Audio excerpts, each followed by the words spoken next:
MQM Pakistan और peoples party वफ्द की मुलाकात। नासिर हुसैन शाह ने आसिफ जरदारी का इस मुलाकात में पैगाम पहुंचाया। नासिर शाह की जानिब से कहा गया कि आसिफ जरदारी और बिलावल भुट्टो एमकेएम क़यादत से मुलाकात करना चाहते हैं। जवाब में खालिद मकबूल सिद्दीकी ने कहा कि मुलाकात में कराची की बेहतरी के फैसले भी होने चाहिए।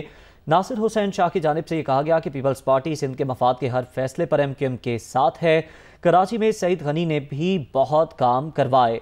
बिलावल भुट्टो कराची को तरक्की और रोशनी का शहर देखना चाहते हैं, ये कहा गया नासिर हुसैन शाह की जानिब से, जिसके जवाब में सरबरा एमकेएम खालिद मकबूल सिद्दीकी बोले, कराची को हम भी तरक्की करता देखना चाहते हैं।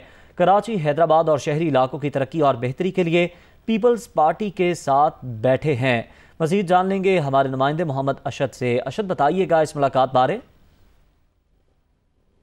जी देखिए, एमकेएम के मरकज हैदराबाद पर पीपल्स पार्टी का वक्त जो है 2 रुकनी वक्त पहुंचा है मुलाकात के लिए, जिसमें नासिर हुसैन शाह और सईद गनी जो है उस वक्त में शामिल है। इस मुलाकात में जो है एमकेएम की राब्ता कमेटी और अराकीन सिंध असम्बली ने उनका जो है इस्तकबाल किया। मुलाकात में जो है नासिर हुसैन शाह का ये कहना था कि आसिफ जरदारी और बिलावल भुट्टो जो है वो एमकेएम की क़यादत से मुलाकात करना चाहते हैं, जिस पर खालिद मकबूल सिद्दीकी का कहना था कि बिल्कुल मुलाकात होनी चाहिए और मुलाकात में कराची की बेहतरी के फैसले भी होने चाहिए।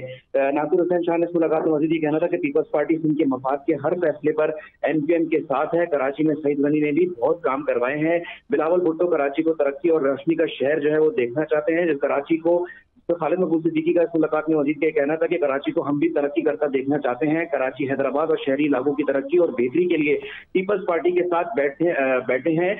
खालिद मकबूल सिद्दीकी का मजीद कहना था कि बिलावल जब चाहें हमारे दफ्तर आ जाएं और बिलावल से मिलने हम भी बिलावल हाउस जाने के लिए तैयार हैं। अब से कुछ ये मुलाकात जो है वो खत्म हो गई है। अब से कुछ ही देर के अंदर जो है वो प्रेस कॉन्फ्रेंस की जाएगी, जिसमें मजीद अहवाल जो है वो मुलाकातों का बताया जाएगा। दोनों जमातों के दरमियान जो है वो मुआहदा हुआ था सूबाई सतह के ऊपर, जिसके अंदर बल्दियाती कानून और दीगर मामला के ऊपर जो थी वो जो थे उस मायदे के अंदर नुकात जो थे वो शामिल किए गए थे। उन्हीं मुलाकातों की कड़ी है जिसमें आज एक बार फिर जो है एमकेएम और पीपल्स पार्टी के वक्त की मुलाकात हुई है और इस मुलाकात में मजीद क्या तय पाया गया है इस हवाले से मजीद प्रेस कॉन्फ्रेंस में बताया जाएगा। जी, बहुत शुक्रिया आपका मोहम्मद अशद।